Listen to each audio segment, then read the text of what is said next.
দর্শক বন্ধুরা, সাহিত্যিক কিংবা সাংবাদিকরা ছাড়াও আরো অনেকেই আছেন লেখালেখি করেন, তবে সবার লেখা কিন্তু সাহিত্যের মর্যাদা পায় না। আজ আমরা পেয়েছি এমন একজনকে যিনি সবসময় লেখালেখি করেন, আত্মস্বীকৃত মুদ্রা লেখক।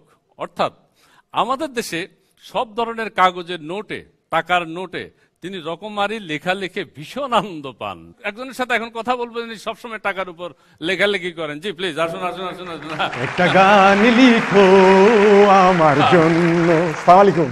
আপনি কি করেন? আমি জি আমি লিখি। লিখেন? জি। কি লিখেন?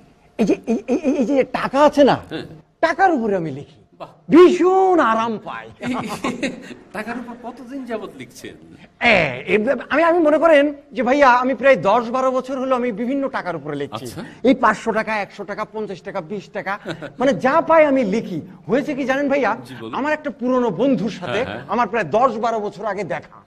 তো ওর কাছ থেকে আমি অ্যাড্রেসটা নেবো, অ্যাড্রেসটা লেখার দরকার। আমার কাছে লেখার জন্য কোনো কাগজ নাই, আছে শুধু একটা 10 টাকার নোট আর একটা কলম। ওই 10 টাকার নোটের উপর অ্যাড্রেসটা আমি লিখলাম। লিখতে গিয়ে এত আরাম পাইছি, এত আরাম পাইছি যে লেখা আমি আর থাকতে পারি না, আমি লেখাই যাই। বাহ বাহ বাহ বাহ।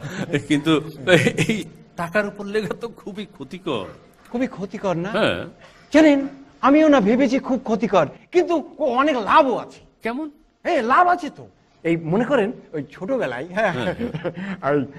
যখন এই স্কুলে পরীক্ষা দিতাম, এই 2টা 500 টাকার নোটের উপরে নকল লেখা নিয়ে যাইতাম। এরপর মনে করেন যে ওই নকল সারে দেখা ফেলাইলেও ধরতে সাহস পাইতো না, টাকাটা নিতেও সাহস পাইতো না। কারণ ওই 500 টাকার নোট নিলে অন্যান্য স্টুডেন্টরা আবার ভাববো স্যার বুঝি আমার কাছে নকলের ঘুষ নিতেছে। আচ্ছা, এটা তো আপনি আপনার আনন্দের ঘটনা বললেন। দুঃখের কোনো ঘটনা কি আছে? দুঃখের ঘটনা না, এরকম ঘটনা তো আরো আছে। মনে করেন যে এই যে আমি একটা মেয়ের সাথে প্রেম করতাম। আচ্ছা আচ্ছা।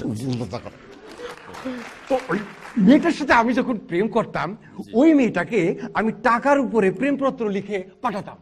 ও আবার অন্য একটা টাকার উপরে উত্তর লিখে আমারে পাঠাইত। মানুষ মনে করতো যে আমরা একজন আরেকজনের টাকা ধার দিতাছি আর নিতাছি। এটা যে প্রেমের সম্পর্ক, এটা যে বুঝতো না। টাকার উপর লিখে আপনি সফল হয়েছেন? জি, তা বলতে পারেন।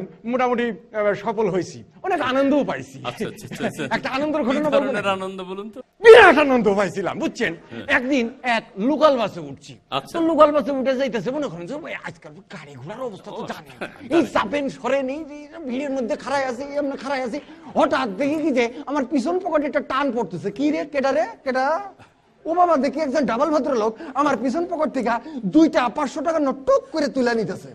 আমি তো দেখে মনে করেন খাপ করে ধরে ফেলাইছি, দইরা যায় ভালাইছি না। এখন এই ভদ্রলোক আমার লগে তর্ক শুরু করছে, চ্যালেঞ্জ করেছে। আমি বলছি যে এই টাকা আমার। ও কয় না, আপনি মিছা কথা কইতেছেন।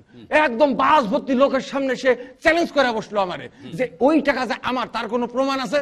দেখেন কপাল, টাকার গায়ে তো আমি আগেই লিখে রাখছিলাম আমার নাম, আমার ঠিকানা, আমার মোবাইল নম্বর। সব লোকগুলারে মনে করেন আমি দেখাইলাম, এই দেখেন আমার নাম, আমার মোবাইল নম্বর, দেখেন দেখেন। যে দেখলো না গণধুলাই কাহারে কয়, কত প্রকার কি কি।